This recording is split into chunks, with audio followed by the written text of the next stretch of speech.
Okay, we're ready to get started with our math lesson for today. And the first thing I want to do is a little bit of subtraction review, right? So you might need to get some counters. So take a minute, pause the video, go grab 12 of something, okay? 12 buttons, 12 crayons, 12 blocks, 12 Legos, 12 of something, okay? Because we're going to do some subtraction, okay? All right, so now that you've got your 12 things, here's our first subtraction problem. 12 minus 4 equals. So you have your 12 blocks, okay? We're just going to say blocks. Remember, subtraction means take away. So you're going to take 4 of them away. Now look, how many do you have left? How many do you have left? That's right, you have 8 left. Very good, so that would be our answer. Now this time, I want you to see if you can figure it out without using your blocks, okay? I'm going to give you a related fact, a fact that's part of the same family, right? So if we do the related fact, 12 minus 8 equals, what is our answer going to be? Remember, fact families use all the same numbers in every problem. So this problem is 12 minus 4 equals 8. Well, this one has 12 minus 8, so our answer has to be, that's right, 4, right? Because it's part of the same fact family, the same numbers in each problem, okay? A little bit of quick review on that for you, okay? Very good.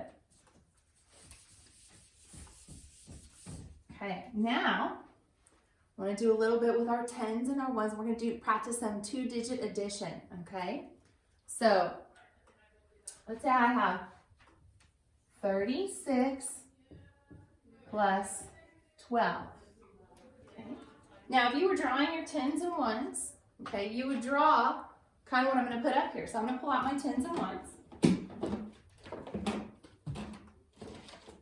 So if I'm going to do 36, how many tens do I need? I need 3 tens, right? 1, 2, 3. How many ones do I need? Remember, tens are always over here, ones are always over here. So how many ones do I need? That's right, I need 6 ones. Okay. Oh, one of them's trying to escape. Here we go. 1, 2, 3, 4, 5, 6. So now I have 36, right? 10, 20, 30, 31, 32, 33, 34, 35, 36. Okay, so there's my tens and ones for 36. Now if I want to do my tens and ones for 12, just what I'm adding together, right? How many tens do I need? I need 1 10. Very good. So I put my 1 10 there. And how many ones do I need? Tens are always over here. Ones are always over here. That's right, so I need 2 ones. Okay. 1, 2. So we have 10, 11, 12. Wow. Okay, now when we add, what do we always add first? That's right, we add our ones first. So if we look at our ones, we would put these guys together, right? So that's 6 plus 2. So how many do we have? 2, 4, 6, 8. So that's 8. So we write that right here in our ones place. Okay. Next, we always add our tens. So that would be 3 plus 1. So we would take our 1 10, we put it together with our 3 tens. So now how many tens do we have? Yep, 4, right? 1, 2, 3, 4 tens. So we're going to put that right here in our tens place. So everybody, 36 plus 12 equals 48. Good job, okay? It's just a little quick review on that. Let's do one more like that, okay? Let's do this one. Let's do 14 plus 23, okay? So, we'll take these guys out of here.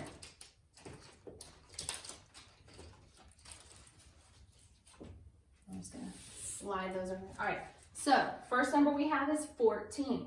These are always tens. These are always ones. How many 10s do I have? Yep, 1 10. So I'm going to take 1 10, put it right there. Okay. How many 1s do I have in 14?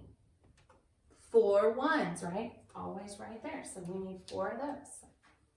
1, 2, 3, 4.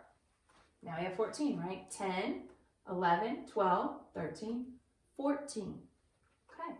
We're adding 23. That means we're putting together, right? Adding means put together. Subtraction, take away. So how many 10s do I have in 23?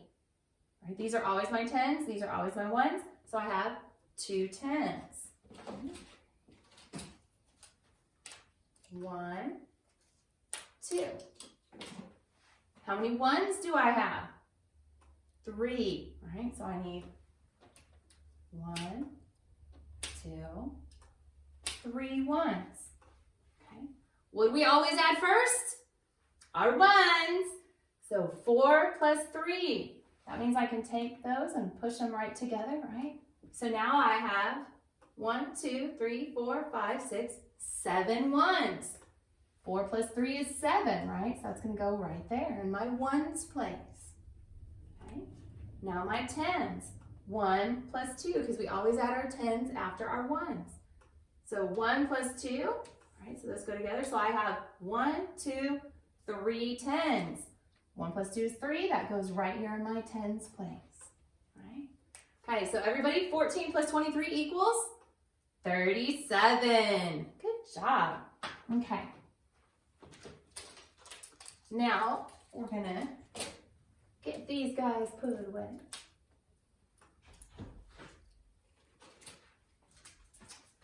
Okay. And take out of your packets, your math pages, you need page 251. Okay, find the one with page 251 down at the bottom. And I'm going to get my screen to come up because we're going to do that together, right? And of course, the first thing we always do with every paper, right? While my screen comes up, I'm going to write your name so you find the page number 251. Okay. Page number 251. It should be right up here in just a second. How are you guys feeling about math? Feeling pretty good? Yeah? You guys ready? I think so. So we started learning about shapes, right? Okay. And today we're going to talk about a special kind of shape. So of course, the first thing we always do is write our name. I'm going to put my name up here.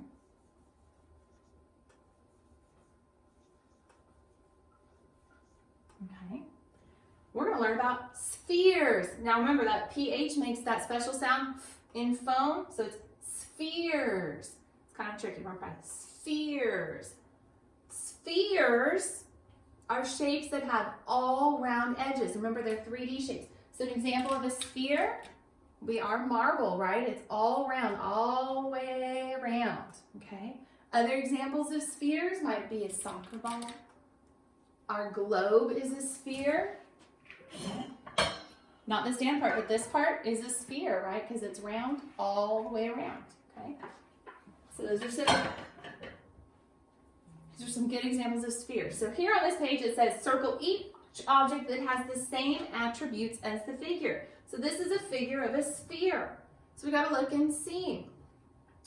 Now, you notice it's all round edges. It's all curved surfaces. Does it have any flat surfaces? Nope, no flat surfaces. So let's circle each object that has those same attributes. Does our paint can have the same attributes? Nope, it's got a flat surface here and a flat surface down here, so that's not the same. How about our tennis ball? Yeah, curved surfaces all the way around, so we're going to circle that tennis ball. Okay. How about our football? Nope, it's got these points here, so those aren't curved all the way around, right? They come to a point, so that's not it. Our bowling ball, does that have the same attributes as a sphere? Yeah, no flat surfaces, no points. It's curved surfaces all the way around. So we're going to circle our bowling ball. How about our marble? Yeah, you know our marble has curved surfaces all the way around. We're going to circle that. What about our box? No, can't circle that one. It's got flat surfaces everywhere. No curved surfaces at all. Okay, and our last one here is our soccer ball. What about that one? Yeah, that's the same, right? We need to circle it. It's got all curved surfaces. So it's just like our sphere, has those same attributes, all curved surfaces. Okay, so circle to complete the sentence. Number 2, spheres will or will not roll. What do you think? They're gonna roll, right? They will roll because there's no flat surfaces to stop them. So I circle will, right? Okay. Number 3, spheres will or will not stack. Do you guys remember we looked at that last week on Friday, right? We tried to stack on our sphere and everything just rolled right off of it, right? They will not stack because there's no flat surfaces. You have to have a flat surface to stack, right? Curved surfaces are gonna roll. Flat surfaces will balance, okay? All right, number 4. Put an X on the object that does not belong. Okay, well, let's see. Our title here says will roll. So we need to find the thing that will not roll, right? Because if it belongs here, it's going to roll. Is our baseball going to roll? Yeah, it's got all curved surfaces. It'll roll. What about our megaphone? If you put it on the curved surface here, it'll roll, right? You push it and it'll roll. Okay. How about our tuna can? Or I think that's tuna. Looks kind of like tuna, right? Well, if it's standing like this, it's not going to roll. But what if we turn it on its side, that curved edge? It's going to roll. What about our paper clip holder? Will that roll? Well, like this, it's not going to roll. What if we turn it on its side? No, those are all flat edges. So does that one roll? No, it does not roll. So does that one belong here? No, it doesn't. It's the one that's different. So we're going to circle that. Okay. Good job. All right, so number 5 says will not roll. So now we need to find the object that does not belong there. So something that will not roll. How about our brick? Is that going to roll? Nope, it's not going to roll. So it belongs there, right? It's all flat surfaces. What about our, is that a doormat or an eraser? Is it going to roll? Nope, not going to roll, right? It's all flat surfaces. What about our peppermint candy here? Is that going to roll? Well, it's flat on the bottom and the top, but what about these curved sides? I bet if you turn it on that curved edge, it'll roll, right? So does that one belong? No, that's the one that does not belong because it will roll, right? Okay. Circle the figure that will both roll and stack. So it's got to do both of those things. It has to roll and it has to stack. Okay. What about our sphere? Will that roll? Yeah, that'll roll. But will it stack? Nope, you can't stack, no flat surface. Okay. How about our cube? Will that roll? Nope, that doesn't roll. You can stack it, right? You can't roll it. How about our cylinder? Will that roll? If you put it on that curved edge, that'll roll, right? Will it stack? It's got 2 flat surfaces, so it can stack on those flat surfaces. So it rolls and stacks. There we go. That's our answer, right? Good job. Okay. Turn your papers over and look at the back. Turn your papers over and look at the back, and let's talk about your directions, okay? So for number 1, it says circle each object that has the same attributes as the figure. So if you look, the figure they give you is a sphere, so it's just like what we did here. You need to circle all of the objects that are spheres, okay? Number 2, copy the word that completes the sentence. They give you a choice in the box over there. In your kind of tannish pink box, it says roll or stack. Which one of those is going to finish that sentence? Okay. Down at the bottom, time to review. You need to complete the addition problems. Remember, what do we always add first? Yep, our ones. So add your ones first, write your answer in the ones place. Add your tens next, write your answer in the tens place, okay? When you're all done with that, you're done with math for today. So good job. I'll see you guys tomorrow.